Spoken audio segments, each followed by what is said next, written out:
Bismillahirrahmanirrahim. Assalamualaikum warahmatullahi wabarakatuh. Saudara-saudaraku, ada yang bertanya, teman saya kemarin, dia bertanya,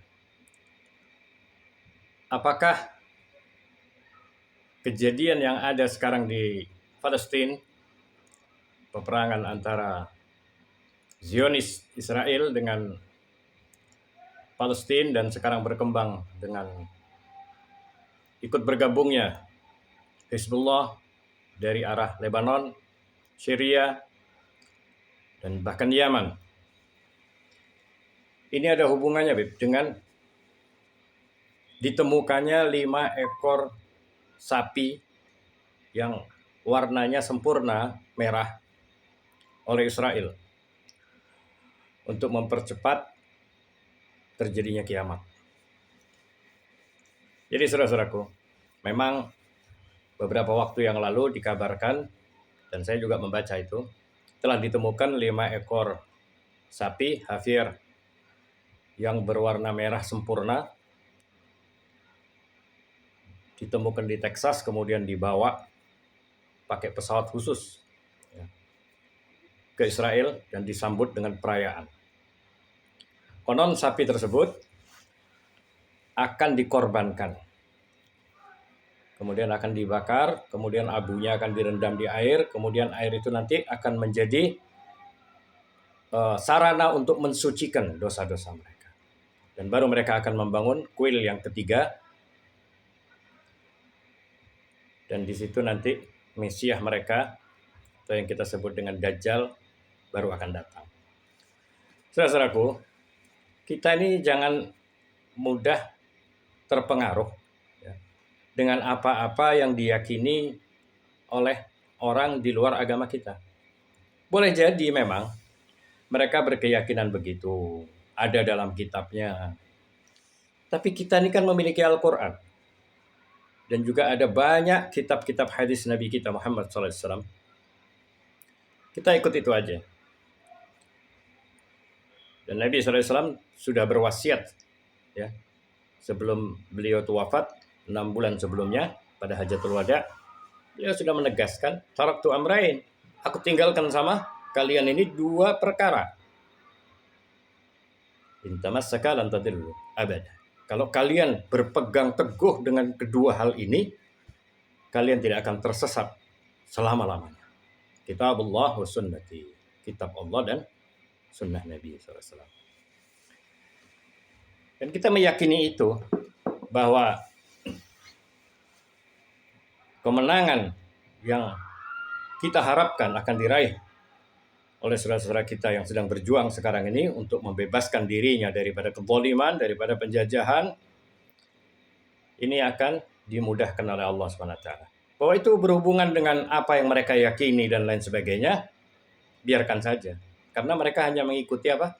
Persangkaan-persangkaan. Iyattabi'un illa dhanna. Mereka mengikuti persangkaan, sedang yang pasti kebenarannya ada pada kita. Al-Quran dan sunnah Nabi SAW. Soal itu berhubungan dengan dekatnya kiamat dan lain sebagainya, sebetulnya kita memang sudah dekat sama kiamat. Siapapun bisa merasakan itu. Bisa merasakan itu. Tapi kita jangan terpengaruh dengan apa yang akan mereka lakukan. Mereka punya rencana berdasarkan ilmu yang ada pada mereka. Mereka membuat siasat. Tapi Allah telah lebih dahulu menetapkan rencana atas mereka. Wa makaru wa makarallah. Wallahu khairul makirin. Dan Allah lah sebaik-baik pembuat rencana. Itu yang akan terjadi. Bahwa mereka akan dihukum oleh Allah. Ada sudah dijelaskan dalam Al-Quran. Baca surat Al-Isra itu. Di situ sudah ditegaskan. Setiap mereka bikin kerusakan, 2 kali mereka akan buat kerusakan, Allah akan hukum mereka. Dan itu yang pasti terjadi. Mereka mau mencoba mensiasati dengan sapi dan lain sebagainya, itu urusan mereka. Sejak masa Nabi Musa alaihissalam, mereka sudah menjadikan sapi ya, sebagai sesuatu yang akhirnya menyesatkan mereka. Dan itu pun kita sudah baca dalam Quran. Baca lagi tuh di surat Thaha. Allah menjelaskan perkara itu. Ada dedengkotnya itu, Samiri. Mereka membuat patung sapi dari emas. Kemudian patung itu bisa bergerak, bisa bersuara. Akhirnya Bani Israel yang bersama Nabi Musa ketika itu, baru cuma ditinggal 40 hari, diajak untuk menyembah itu sapi. Dan mereka lakukan. Bayangkan itu. Itu di masa Nabi Musa, nabinya masih ada. Bahkan di tengah mereka ada Nabi Harun alaihissalam. Nabi Musa marah. Ini Samiri ini kemudian diusir. Ya mungkin saja orang-orang yang sekarang ini percaya dengan kekuatan yang ada pada sapi itu ya keturunan Samiri atau pengikut Samiri. Dan kita sudah tahu, Allah sudah menjelaskan, mereka ada dalam kesesatan. Ya saudaraku, kita jangan terpengaruh. Sekarang ini tugas kita semua adalah bagaimana kita satukan hati kita dengan hati saudara-saudara kita yang ada di Palestina dan di seluruh dunia ini untuk mendoakan mereka, mendukung perjuangan mereka semampu yang kita bisa. Semampu yang kita bisa. Itu adalah satu kontribusi kita. Kita lihat itu di Eropa, di Amerika, dengan kejadian ini banyak yang kemudian menjadi ingin mengetahui Al-Quran, belajar Al-Quran, dan masuk Islam. Hari-hari saya mendapatkan informasi bagaimana keislaman terus terjadi. Nah ini yang kita harus khawatir sebetulnya. Kita tentu berbahagia Allah memberikan saudara lagi. Ditambahkan saudara kita dari Eropa, dari Amerika. Tapi yang kita khawatir yang terjadi apa? Justru di negeri-negeri yang turun-temurun mereka itu sudah diberi hidayah Islam oleh Allah, hari ini meninggalkan Quran dan meninggalkan hadis. Bahkan di antara mereka sudah menjadi murtad. Itu mengerikan sekali. Survei yang dilakukan secara diam-diam di Jazirah Arab itu sudah menyebutkan generasi muda mereka itu sudah banyak yang mengaku dirinya sebagai ateis. Sementara Allah sebarkan hidayah di negeri Romawi, di Eropa, di Amerika. Dan orang-orang yang baru mendapatkan hidayah ini kelihatannya lebih sungguh-sungguh. Apa yang ditinggalkan oleh mereka-mereka yang Allah beri hidayah di Amerika, di Eropa ini, itu justru yang diinginkan oleh generasi muda di dunia Islam, di negara-negara Islam. Ini yang kita harus khawatir.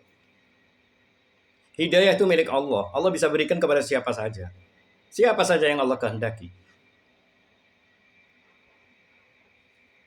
Bahkan Nabi kita Muhammad SAW pun tidak bisa memberi hidayah kepada paman yang dia cintai. Innaka la tahdi man ahbabta, walakin Allah yahdi man yasha, wa huwa a'lamu bil muhtadin. Engkau tidak bisa berikan hidayah kepada orang yang kau cintai, tapi Allah akan memberikan hidayah kepada siapa yang dia kehendaki. Saya sampai hari-hari sering menangis ya, melihat betapa mereka itu sungguh-sungguh ingin begitu menghargai hidayah, ingin dia menerapkan dalam hidupnya itu nilai-nilai Islam yang hari ini ditinggalkan oleh generasi muda Islam di negeri-negeri Islam. Mereka sungguh-sungguh menginginkan itu. Saya menangis. Ya Allah, alhamdulillah. Bahagia. Tapi di sisi lain juga khawatir. Ini bagaimana?